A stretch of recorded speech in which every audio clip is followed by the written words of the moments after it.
प्रिय सज्जनों, सदगुरु कबीर भारत देश के ऐसे महान संत हुए जिन्होंने बड़ी साहस और हिम्मत के साथ कहा, अपने अनुयायियों से भी कहा, हिंदू और मुसलमानों से भी कहा, देखो मेरी पूजा मत करना। यदि मेरी शरीर छूट जाए तो मेरे नाम पर मूर्ति मत बनाना, मेरे नाम पर कोई ऐसे चिन्ह, कोई निशान बनाकर पूजा मत करना। मैं कोई भगवान नहीं हूँ, मैं एक साधारण पुरुष हूँ। जैसे एक किसान खेती करता है, वैसे कबीर साहब भी कपड़े बुन करके समाज में रह करके समाज के लोगों को बहुत बड़ा और ऊंचा ज्ञान दिया। सज्जनों, कबीर साहब कहते मैं मुक्ति की दाता नहीं हूं, तुम मेरी पूजा करोगे तो तुम्हें मुक्ति मिलेगी, ऐसी कोई बात नहीं कहा।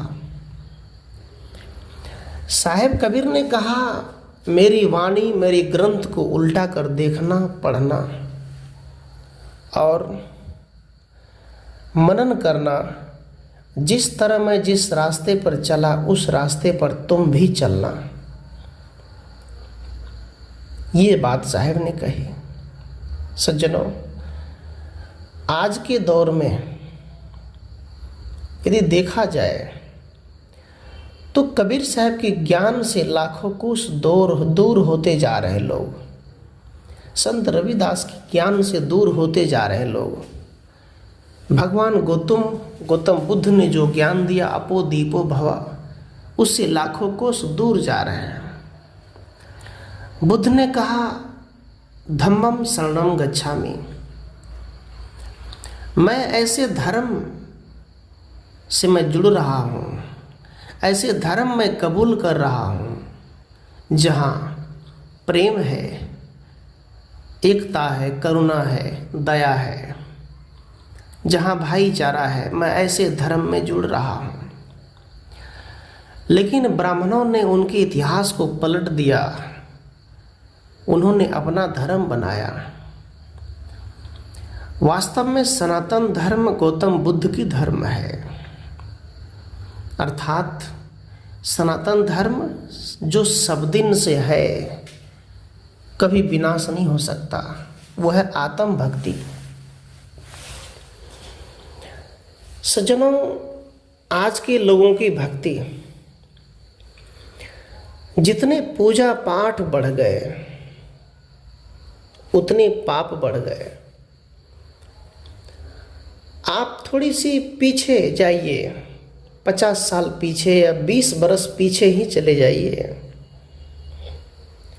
इसी भारत देश में जब कहीं मूर्ति नहीं हुआ करते थे, ज़्यादा मस्जिद भी नहीं हुआ करती थी, मस्जिदों पर लाउड स्पीकर भी नहीं थे, उतने राम राम के पाठ भी नहीं हुआ करते थे, उतनी पूजा नहीं हुआ करते थे।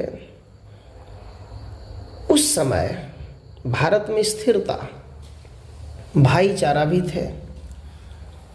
लेकिन जितना ही पूजा पाठ शुरू हो गया, राम राम हरे कृष्ण अल्लाहू अकबर शुरू हो गया, उतना ही दंगा फसाद भी शुरू हो गया। इससे यही पता चलता है कि वास्तव में पूजा की जरूरत नहीं है, कर्म सुधार की जरूरत है। आप लोग पूजा तो करते हैं, हम लोग पूजा तो करते हैं। एक आदमी, एक चोर आया, चोरी करने गया। चोर भी जाता है, मंदिर के सामने माथा टेक लेता है, मस्जिद के सामने माथा टेक लेते हैं। क्या कहते हैं? या अल्लाह, आज कोई बड़े बड़े माल हाथ लगा देना। कोई कहते भगवान आज अच्छे जगह पे चोरी करवा दो। ये कहकर चोरी करने जाता है और चोरी करके आता है, 1000-2000 मंदिरों में दे देता है। वो कहते भगवान क्षमा करना, ये आपका और मेरा, ये दोनों बांट लेते। भगवान को भी दे दिया, अपना भी ले लिया। लेकिन सज्जनों, विचार करो, वो पूजा नहीं है। जहां कबीर साहब ने कभी कहीं अगरबत्ती नहीं जलाई, जहां कबीर साहब ने कहीं माथा नहीं रगड़े, वो संत इतने बड़े महान कैसे हो गया? जो ब्राह्मण पंडित पुजारी रोज रोज तिलक चंदन करते हैं, रोज रोज कहीं न कहीं अगरबत्ती जलाते हैं, रोज रोज किसी न किसी आत्मा को मुक्ति देते हैं। कोई मर गया उसको बुला लो। विचार करो, क्या ब्राह्मण ही मुक्ति का ठेकेदार है क्या? क्या ब्राह्मण ही मुक्ति बांटता है क्या? क्या ब्राह्मण ही वो स्वर्ग की दरवाजा देखकर आया है क्या? विचार करना, तभी आप कमेंट भी करना। याद रखना, आप अपनी मुक्ति के अधिकारी आप स्वयं हैं। आप अपना मुक्ति स्वयं प्राप्त करो। कोई क्यों कर देगा? आपके सामने गुरु नानक देव जी की किताब है, सदगुरु कबीर की किताब है, बुद्ध की रचनाएं हैं, संत रविदास की किताबें हैं, और भी अच्छे अच्छे संत हैं। उनको पढ़ लो, समझ लो, बूझ लो। अपने आप अपनी आत्मा मन को शुद्ध करो, शुद्ध रास्ते पर चलो, मेहनत करो, कर्म करो। तुम किसके पीछे भाग रहे हो? एक मांस खाने वाला, समाज को छुआछूत में बांटने वाला, आप उनके पास जाते हैं, पंडित जी मेरी माँ की मुक्ति दीजिए, मेरे पिता को मुक्त करिए। क्या उनको पूछो, जाकर देखा है? एक व्यक्ति ने फोन किया, कहा गुरुजी मेरे पुत्र का निधन हो गया, उनके शरीर छूट गया, मरे हुए 7 महीने हो गए, किंतु अभी तक उनकी आत्मा को शांति नहीं मिली है और मुझे भी अच्छा नहीं लगता है, क्या करें? तो मैंने पूछा क्या क्या किए हो? कहा ब्राह्मणों से कर्म करवाए, श्राद्ध करवाए। हमने कहा ये सब करने की जरूरत ही नहीं है। अरे अच्छे गुरु को बुला लो, उनको बैठाओ, बैठाकर उनसे ज्ञान चर्चा की बातें करो। जिस कारण से आपका मन परेशान है, मन दुखी है, व्याकुल है, उनसे कुछ सुनो शब्द बात, आपका भी मन शांत हो जाएगा। कबीर साहब कहते हैं यदि दुख है तो दुख का कारण भी है। बिना कारण के दुख नहीं आते, और तुमने दुख पैदा किया है और उस दुख को सुख में बदलना तुम्हारा ही काम है। दुख हमारे ही अंदर से पैदा होता है, हमारे ही कर्मों से दुख आता है। मान लीजिए आपको एक बड़ा घर बनाना है। यदि आपने घर बनाने की इच्छा जाहिर किया है तो आपको उतना पैसा कमाना पड़ेगा। यदि आप उस पैसे को नहीं कमाते, चिंता में बैठे रहते, भगवान कैसे होगा, मैं तो बना रहा हूँ, सब आपकी कृपा है, आपकी मर्जी होगा तो बनेगी, आप जब चाहेंगे बनेंगे, ईश्वर की मौज होगा तो घर बनेगा। याद रखना, वो निकम्मे व्यक्ति है। और जिसको घर बनाना है वो व्यक्ति पहले से कॉन्फिडेंस के साथ तैयारी करेगा, कमाई करेगा, तब उसका घर बनेगा। और वही व्यक्ति सच्चे में सुखी होता है। सज्जनों, कबीर साहब कहते हैं हमसे कोई उम्मीद मत रखो, मैं खुद मेहनत किया हूँ, मैं खुद कर्म किया हूँ, तब मुझे कुछ मिला है। तुम भी वही कर्म करो, वही मेहनत करो, साधना करो, स्वावलंबी जीवन जियो, साधक बनो, मन इंद्रियों को जीतो, अपने आप को काबू करो, नियंत्रण में लाओ, निडर होकर जियो, तब तुमको कबीर का ज्ञान उतर पाएगा। सज्जनों, अज्ञानता में जब हमें आत्मज्ञान नहीं होता है, जब हमें सच्चे भक्ति का बोध नहीं होता है तो हम क्या क्या कर बैठते हैं। एक बहुत बड़ा इंजीनियर था, वो विदेश से आया, घर बनाया, बहुत बड़ा घर बनाया और साधु संतों को भी बुलाया। साधु संत द्वार पर गए, दरवाज़ा खोले तो सामने देखता है घर की जो गेट है उसके ऊपर में छत पर एक घड़ा है फोड़ा हुआ, कालिक लगा हुआ है और उस पर मिर्ची और नींबू टंगा हुआ है, एक पुतला टंगा हुआ है कपड़े की। संत ने पूछा, बेटा इतना सुंदर मकान है तुम्हारा, इतने सुंदर घर में तुमने ये क्या टांग दिया, ये सब क्या है, इसको हटाओ। उसने कहा, गुरुजी ये लगा दिया कि किसी की नज़र न लगे। एक बात याद रखना, तुम्हारे ऊपर किसी की नज़र नहीं लग सकती।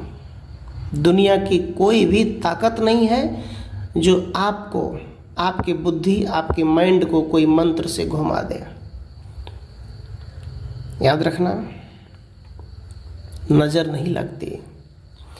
यदि आपने मजबूती से छड़ डाला है, रड डाला है, सरिया डाला है, और यदि आपने मजबूती से सीमेंट डाला है और देख रेख में मकान को सही से बनाया है, तो उस पर किसी भी डायन जुगेन चुड़ैल की नज़र नहीं लग सकती, क्योंकि वो सब होता ही नहीं है।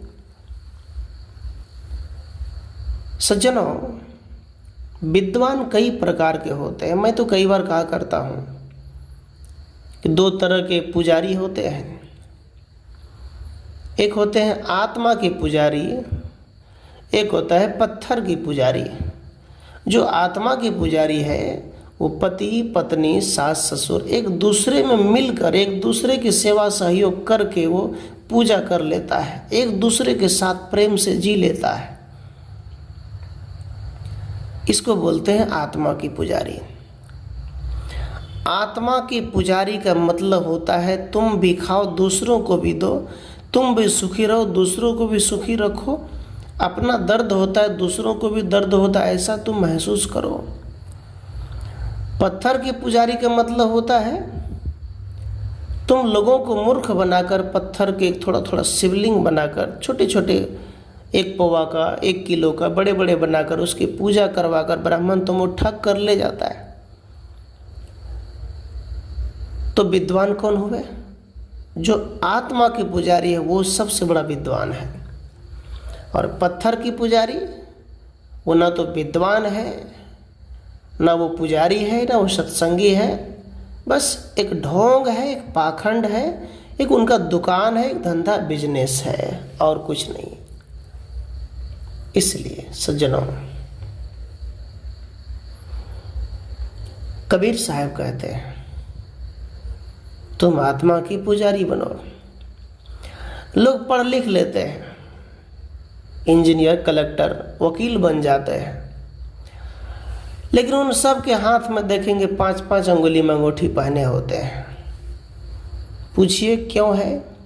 बोलते इसी की कृपा से हमको नौकरी मिली है, इन्हीं की कृपा से मेरा घर चल रहा है। आपकी कृपा नहीं, किसान की कृपा है, बिजनेसमैन व्यापारों की कृपा है। याद रखना, आपकी मेहनत की कृपा है, आपकी माता पिता की कृपा है, और किसी की नहीं। ये कहना बंद कर दो। कहते हैं ना, शिव आज भी गुरु है, ये तो लिखा हुआ है। गुरु होने के बावजूद भी उनके नाम पर फूंकते रहते हैं, कुछ से कुछ खाते पीते रहते हैं। अभी तक वो ज्ञान नहीं है। महादेव को मानने वालों से पूछिए कि आपका देवता कौन है, बोले हर हर महादेव, महादेव से बढ़ के कोई नहीं। मैं पूछता हूँ, आपकी माता पिता से बढ़ के कोई नहीं है, ये कहना चाहिए। सज्जनों, जो ज्ञान देने वाले हैं, जिनके शास्त्र से हमें बोध होता है, कल्याण होता है, उनकी हमें आदर करनी ही चाहिए, किंतु उनके साथ साथ आत्मपरायण, आत्म पुजारी भी होनी चाहिए। हम लोगों ने अज्ञानता में आकर, नासमझी में आकर ना जाने कितने मंदिरों में बकरे काट दिए, भैंसा काट दिए, क्या क्या कर दिए। वहाँ उसको छुतका नहीं लगा, लेकिन घर में छुतका लगता है। ये बात आपको पंडित पुजारी नहीं बताए। सज्जनों, आत्मा भटकते नहीं कहीं। जो मनुष्य जिंदा में भटकता है, वो मनुष्य मरने के बाद भी भटकेंगे, चाहे उनके ऊपर कितना ही मंत्र चला दो। जो व्यक्ति जीवित अवस्था में जीवन में सत्संग नहीं किया, सत्संग में नहीं बैठा, जो व्यक्ति कभी भी गुरु के शरण नहीं गया, गुरु नहीं बनाया, गुरु की वचन नहीं सुना, अब वो मर गया, उनके मरने पर पंडित जी को बुला लो, वही मुक्त देगा। इस धोखे में मत रहना, तुम इस धोखे से बाहर निकलो। साहब कबीर कहते हैं, एक शब्द गुरुदेव का तामे अनंत विचार, थाके मुनिजन पंडिता वेद न पावे पार। सज्जनों, कबीर साहब कहते हैं, गुरुदेव की एक शब्द पर यदि तुम विचार करोगे, गुरुदेव का मतलब ये नहीं कोई जगत गुरु की बात मैं कर रहा हूं। यदि आप जगत गुरु की बात कर रहे हैं तो उसके शब्दों में कोई विचार नहीं है, कोई विचार नहीं है, कोई ज्ञान नहीं है। मुझे जगत गुरु नहीं चाहिए, मुझे ज्ञानी गुरु चाहिए, समाज सुधारक गुरु चाहिए, मुझे मंडलेश्वर नहीं चाहिए। मुझे तो मन को केंद्रित करने वाले, समाज को शांति देने वाले गुरु चाहिए। ये सोचो। इसलिए साहब ने जो कहा, एक शब्द गुरुदेव का, गुरुदेव का मतलब ये नहीं, आज बड़े बड़े तत्वदर्शी कहलाने वाले कहते वही तत्वदर्शी है, वही कबीर है, वही कबीर का रूप है, अभी वो लीला कर रहा है। ऐसे कहने वाले बहुत मिल जाएंगे। लेकिन साहब कबीर कहते हैं, एक शब्द गुरुदेव का तामे अनंत विचार। मैं ऐसे गुरु की बात कर रहा हूँ। गुरु का मतलब ये नहीं कि कोई साधु के कपड़े में है वही, नहीं नहीं, जिसके अंदर विचार है, जो परखता है, जो आत्म संयमी है, आत्मकरण, जीवन मुक्त पुरुष, अपने आप में लौटा हुआ, अपने आप में जगा हुआ, इच्छा का त्याग, जितना है खुश है, जितना है प्रसन्न है, आगे की मेहनत कर रहे हैं मिलेगा, नहीं करेंगे तो नहीं मिलेगा, इस भाव में जीना। साहब कबीर कहते हैं, ऐसे गुरु के शब्दों में अनंत विचार है। एक एक शब्द पर यदि तुम विचार करने लग जाओगे तो कहीं पार पाने वाले नहीं है। थाके मुनिजन पंडिता वेद न पावे पार। वो पंडित वेद को पढ़ करके भी, मुनिजन थक गए, मर गए, पच गए, कहते मैं 18 पुराण का ज्ञाता हूं मैं। लेकिन क्या आप एक बार मेरे यदि विचार को सुन रहे हैं तो आप एक बार अपने हृदय पर हाथ रखिए। कोई भी ब्राह्मण यदि समाज को ऊंचे आसन पर ले गया हो तो बताइए, नहीं ले गया। आज यदि कोई लेबर मजदूर 8 घंटे की ड्यूटी कर रहा है तो बाबा साहब अम्बेडकर की देन है, और कबीर साहब बुद्ध नानक की देन है, रविदास की देन है, जो आज छुआछूत दूर हुआ है, जाति प्रथा दूर हुआ है, इसकी देन है। ये बात है, ये ज्ञान है कबीर साहब में। पोथी पढ़ पढ़ जगमुआ पंडित हुआ, न कोई ढाई आखर प्रेम का पढ़े सो पंडित है। कबीर साहब कहते पोथी फेंक दो, किताबें फेंक दो। कबीर साहब खुद कहते मसी कागज छुओ नहीं, कलम गहो नहीं हाथ। चारों युग की महात्म कबीर मुन मुख ही जनाई बाट। कबीर साहब कहते हैं मैंने कागज नहीं छुआ, स्याही नहीं छुई, कलम नहीं छुए, लेकिन मैं चारों युग की बात बता रहा हूं। सुनो ध्यान से, मैं बता रहा हूं। ये चारों युग की बात क्या बताए? कबीर साहब कहते हैं केवल कागज पढ़ने से, कागज में लिखा है वही ज्ञान के उदाहरण दे दे करके तुम कहाँ तक जाओगे?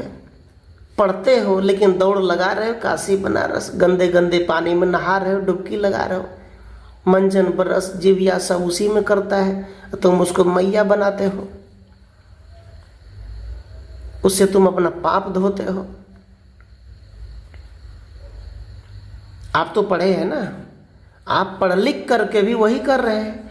लेकिन कबीर साहब कहते मैं पढ़ा नहीं हूं, लेकिन मैं, याद रखना, मैं वो काम नहीं करता जो तुम कर रहे हो। इसलिए ब्राह्मणों और अय ब्राह्मण के चंगुल में फंसे हुए लोगों, मेरी बात सुन लो ध्यान से। तुम जगो, तुम होश संभालो, तुम अपने आप के ग्रंथ, अपने आप की किताब पढ़ो। तुम कबीर को नहीं पढ़ते हो, तुम बुद्ध कवि नानक को नहीं पढ़ते, रविदास को नहीं पढ़ते, इसलिए तुम फंसे जा रहे हो, दुख पाते हो। ब्रह्म को जानना है तो अपने अंदर लौट जाओ। ब्रह्म की पहचान तुम्हारे अंदर से है, बाहर से नहीं है। ब्रह्म जनति ब्रह्मणा, जिसने अपने आप को जाना, अपने अंदर में ब्रह्म खोज लिया, खोजने वाला ही ब्रह्म है, वही सच्चा ब्राह्मण है। कोई जन्म से ब्राह्मण नहीं होता, जनेऊ पहन लिए, पूजा पाठ करवा रहे, कर्मकांड, वो ब्राह्मण है, वो नहीं है। अगर ऐसा होता तो कश्मीर से भागना ना पड़ते। ये बात है, बात कड़वी है लेकिन सच्ची है, मानने योग्य है। अभी कबीर साहब के पास कुछ लोग गए, सभी मत के लोग गए, राम वाले गए, कृष्ण वाले गए, महादेव गए, मुनिजन गए, 88,000 देवी देवता गए, होते हैं ना आप जो कहते हैं, मुसलमान भी गए, सब गए। कबीर साहब से कहा कि कबीर साहब एक बात बताइए, आपकी किताब से किसी की वाणी क्यों नहीं मिलते?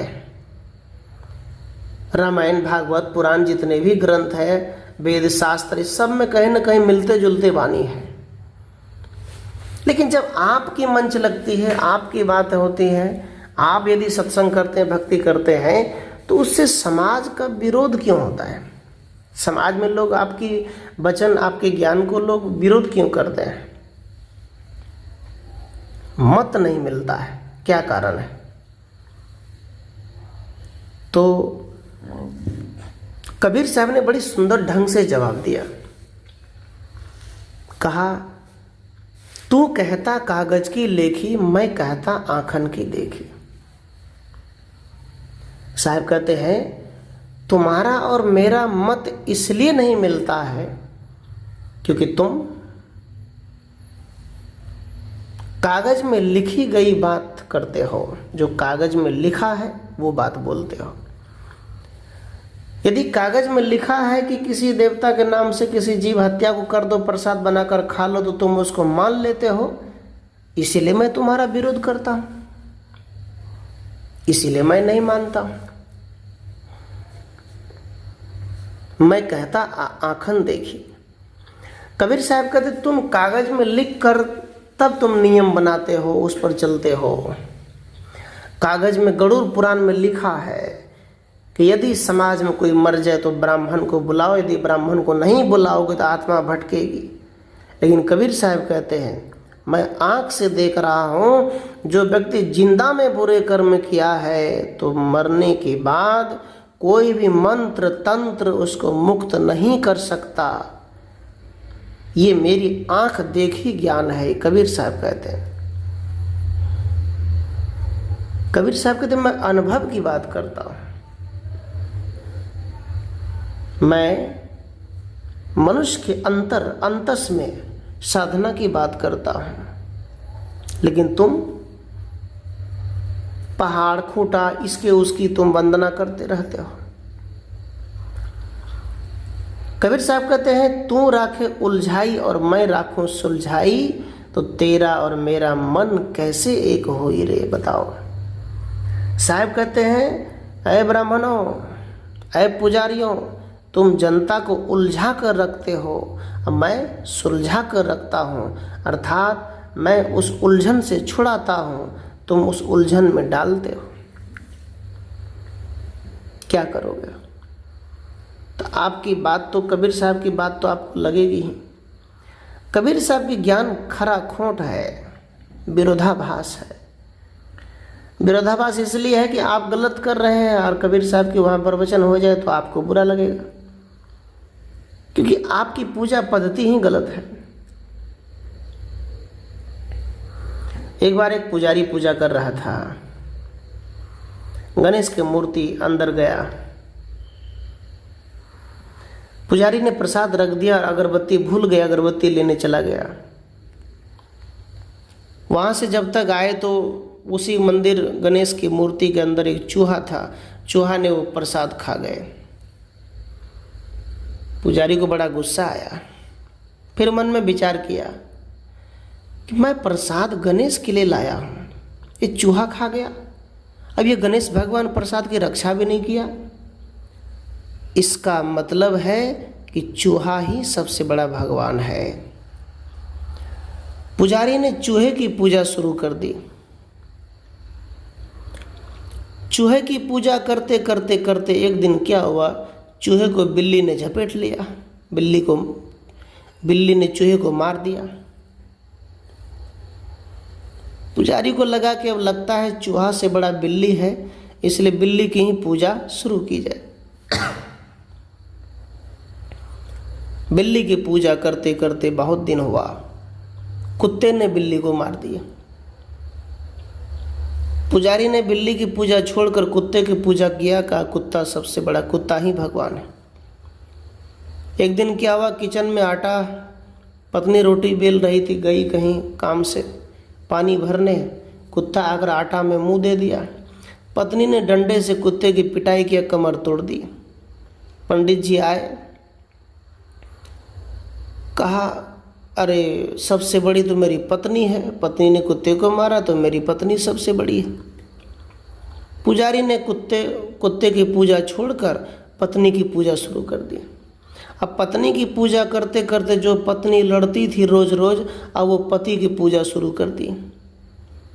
अब पति की पूजा करते करते दोनों में प्रेम बढ़िया हो गया। उनके बच्चे भी माँ बाप के चरण छूने लग गए, माँ बाप की पूजा करने लग गए, माँ बाप की बात मानने लग गए। उस दिन से गणेश की मूर्ति खत्म, हटा दिया। विचारो, याद रखना, यदि आप अपने परिवार की पूजा करते हैं, परिवार की सुमरन करते हैं, परिवार की तारीफ करते हैं, तो याद रखना सच्चा भगवान घर में प्रवेश कर जाएगा, सच्चा देवता आपके घर आ जाएंगे। अब ये कहानी आपको कथावाचक नहीं बता सकते, यदि वो कथावाचक बता देंगे उसका भेद खुल जाएगा। वैसे भी वो भेद को झांप के रखता है। आदमी में हाथी का सुर सेट कर दिया और हिंदू समाज उसको मान भी लिया। आदमी के अंदर हाथी का सुर सेट होता है क्या? आज यदि किसी के बेटे का एक्सीडेंट हो जाए, जो कलेजा की टुकड़ा है, जो सोना है, अपने बेटे को सोना कहता है, एक ही बेटा, यदि वो मर जाए तो मैं कहूँगा ऐसे ब्राह्मणों को बुला और उसमें एक गर्दन सेट कर दो ताकि उसका बेटा जीवित हो जाए। कब तक मूर्ख बनोगे?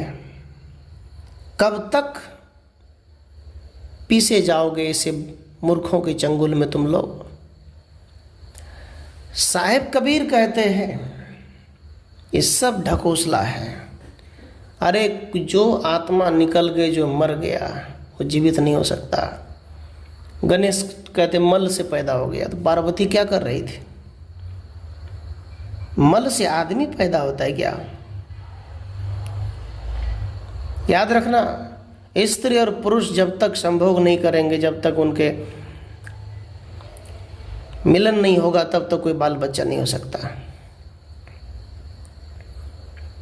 लेकिन ब्राह्मणों ने कहा मैं यहाँ से पैदा हो गया, तू वहाँ से पैदा हो गया, कोई पहाड़ से पैदा हो गया, और आप लोगों ने मान भी लिया। जिस दिन आप इसको छोड़ देंगे उस दिन आप अमीर हो जाएंगे, ज्ञान से अमीर हो जाएंगे, ज्ञान से आपके पैसे भी बचत होगा। इसलिए सज्जनों, आत्मज्ञानी संतों के शरण में लगो, और ऐसे पंडे पुजारी की शरण छोड़ो, तभी आत्मकल्याण होगा, अन्यथा नहीं हो सकता। मैं कुछ देर आप सबके बीच निवेदन किया। विचार अच्छा लगा तो चैनल को सब्सक्राइब करें।